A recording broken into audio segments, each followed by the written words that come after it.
पुत्र शनिदेव की जय। शनिदेव को कलयुग का राजा कहा जाता है और शनिदेव की कृपा मिले तो मनुष्य रंक से राजा बन जाता है, और वहीं अगर शनि की दशा चले तो राजा भी रंक बन जाता है। शनि ही होते हैं जो आपको धनी बनाते हैं।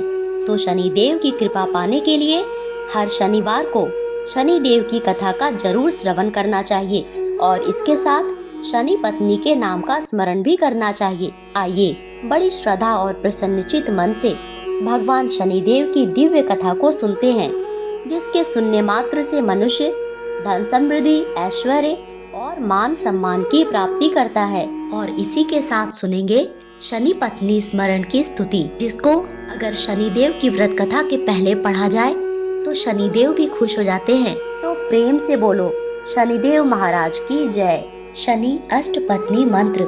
ध्वजनी धामिनी चैव कंकाली कलह प्रिया, कंटकी कलही चाउ तुरंगी महिषी अजा। शनेर नामानी पत्नी नामेतानी संजपन पुमान, दुखानी नाश्ये नित्यम सौभाग्य मेधते सुखम। ध्वजनी धामिनी कंकाली माता, मुझ भक्त पर कृपा शनि की दाता। कलही प्रिया कंटकी कलही तरंगी, रोग दोष ऋण मुक्ति अभंगी। महिषी अजा कृपा माँ करना, मनवांछित वर शनि संग भरना। जय शनिदेव। एक बार की बात है, सभी नवग्रहों सूर्य चंद्र मंगल बुध बृहस्पति शुक्र शनि राहु और केतु में विवाद छिड़ गया कि इनमें सबसे बड़ा कौन है। सभी आपस में लड़ने लगे और कोई निर्णय ना होने पर देवराज इंद्र के पास निर्णय कराने पहुँचे। इंद्रदेव घबरा गए और उन्होंने निर्णय करने में अपनी असमर्थता जताई, परंतु उन्होंने कहा कि इस समय पृथ्वी पर राजा विक्रमादित्य हैं, जो कि अति न्याय प्रिय हैं। वे ही इसका निर्णय कर सकते हैं। सभी ग्रह एक साथ राजा विक्रमादित्य के पास पहुँचे और अपना विवाद बताया और निर्णय के लिए कहा। राजा विक्रमादित्य इस समस्या से चिंतित हो उठे, क्योंकि वे जानते थे कि जिस किसी को छोटा बताया वही क्रोधित हो उठेगा। तभी राजा को एक उपाय सूझा। उन्होंने स्वर्ण रजत कांस पीतल सीसा रांगा जस्ता अभ्रक और लौह से 9 सिंहासन बनवाए और उन्हें उसी क्रम में रख दिया। फिर उन सब से निवेदन किया कि आप सभी अपने अपने सिंहासन पर स्थान ग्रहण करें। जो भी अंतिम सिंहासन पर बैठेगा वही सबसे छोटा कहलाएगा।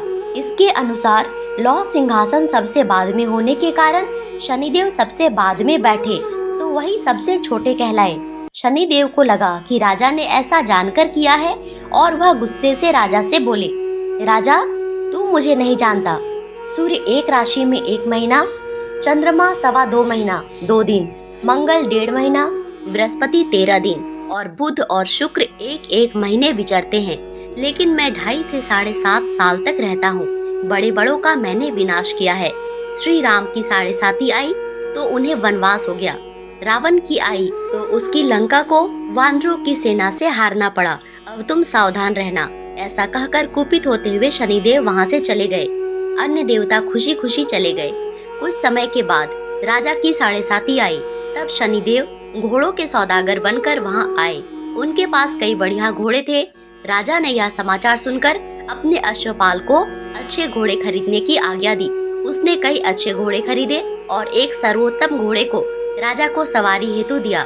राजा ज्यों ही उस पर बैठा, वह घोड़ा सरपट वन की ओर भागा। भीषण वन में पहुंच वह अंतर ध्यान हो गया। अब राजा भूखा प्यासा भटकता रहा। तब एक ग्वाले ने उसे पानी पिलाया। राजा ने प्रसन्न होकर उसे अपनी अंगूठी दी। वह अंगूठी देकर राजा नगर को चल दिया और वहां अपना नाम उज्जैन निवासी वीका बताया। वहां एक सेठ की दुकान पर उसने जल इत्यादि पिया और कुछ देर आराम किया। भाग्यवश उस दिन सेठ की खूब बिक्री हुई। सेठ उसे खाना इत्यादि कराने खुश होकर अपने साथ घर ले गया। वहां उसने एक खूंटी पर देखा कि एक हार टंगा है जिसे खूंटी निगल रही है। थोड़ी देर में पूरा हार गायब था। तब सेठ ने आने पर देखा कि हार गायब है। सेठ ने समझा कि वीका ने ही उसे चुराया है। उसने वीका को कोतवाल के पास पकड़वा दिया। फिर उस नगर के राजा ने वीका को चोर समझकर उसके हाथ पैर कटवा दिए और नगर के बाहर फेंकवा दिया। वहाँ से एक तेली निकल रहा था जिसे दया आई और उसने वीका को अपनी गाड़ी में बैठाया।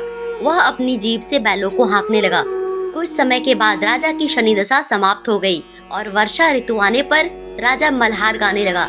राजा जिस नगर में रहता था वहाँ की राजकुमारी मनभावनी को उसका गाना इतना पसंद आया कि उसने मन ही मन प्रण कर लिया कि वह उस राग गाने वाले से ही विवाह करेगी। राजकुमारी ने दासी को राग गाने वाले को ढूंढने भेजा। दासी ने बताया कि वह एक चौरंगिया है, परंतु राजकुमारी ना मानी। अगले ही दिन से वह अनशन पर बैठ गई कि विवाह करेगी तो उसी से ही करेगी। बहुत समझाने पर भी जब राजकुमारी नहीं मानी तो राजा ने उस तेली को बुला भेजा और विवाह की तैयारी करने को कहा। फिर उसका विवाह राजकुमारी से हो गया। तब एक दिन सोते हुए स्वप्न में शनिदेव ने राजा से कहा, राजन देखा तुमने मुझे छोटा बताकर कितना दुख झेला है। तब राजा ने उनसे क्षमा मांगी और प्रार्थना करते हुए कहा, हे शनिदेव, जैसा दुख मुझे दिया है और किसी को ना देना। शनिदेव मान गए और कहा कि जो मेरी कथा और व्रत करेगा उसे मेरी दशा में कोई दुख नहीं होगा। जो भी व्यक्ति रोज मेरा ध्यान करेगा और चींटियों को आटा डालेगा उसकी सभी मनोकामना पूर्ण होगी। और शनिदेव ने राजा को हाथ और पैर वापस कर दिए। प्रातःकाल आंख खुलने पर राजकुमारी ने देखा तो वह आश्चर्यचकित हुई। विका ने उसे बताया कि वह उज्जैन का राजा विक्रमादित्य है। सभी अत्यंत प्रसन्न हुए। सेठ ने जब सुना तो वह राजा के पैरों पर गिरकर क्षमा मांगने लगा।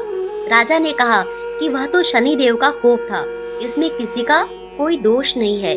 सेठ ने फिर भी निवेदन किया कि मुझे शांति तभी मिलेगी जब आप मेरे घर चलकर भोजन करेंगे। सेठ ने अपने घर नाना प्रकार के व्यंजनों से राजा का सत्कार किया। साथ ही सबने देखा कि जो खूंटी हार निगल गई थी वही अब उसे उगल रही थी। सेठ ने अनेक मोहरे देकर राजा का धन्यवाद किया और अपनी कन्या श्रीकवरी से विवाह करने का निवेदन किया। राजा ने सहर्ष स्वीकार कर लिया। कुछ समय के बाद राजा अपनी दोनों रानियां मनभावनी और श्रीकवरी को सभी उपहार सहित लेकर उज्जैन नगरी को चले। वहां राजा के राज्यवासियों ने सीमा पर ही खूब आदर सत्कार किया। सारे नगर में दीपमाला सजाई गई। राजा ने घोषणा की कि मैंने शनिदेव को सबसे छोटा बताया था, असल में वो सर्वोपरि हैं। तब से सारे राज्य में शनिदेव की पूजा और कथा नियमित होने लगी।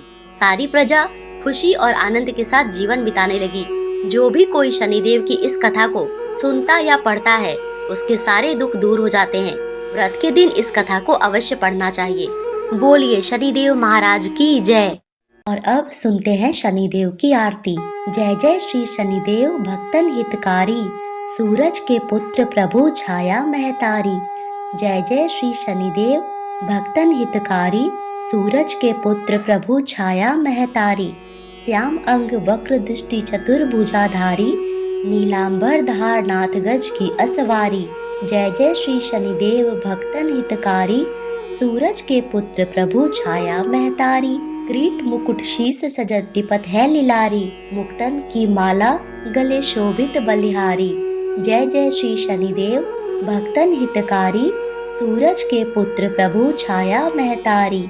मोदक और मिष्टान चढ़े चढ़े पान और सुपारी, लोहा तिल तेल उड़द महिषी अति प्यारी। जय जय श्री शनिदेव भक्तन हितकारी, सूरज के पुत्र प्रभु छाया महतारी। देव दनुज ऋषि मुनि सुमिरत नर नारी, विश्वनाथ धरत ध्यान हम है शरण तुम्हारी। जय जय श्री शनिदेव भक्तन हितकारी, सूरज के पुत्र प्रभु छाया महतारी। जय शनिदेव।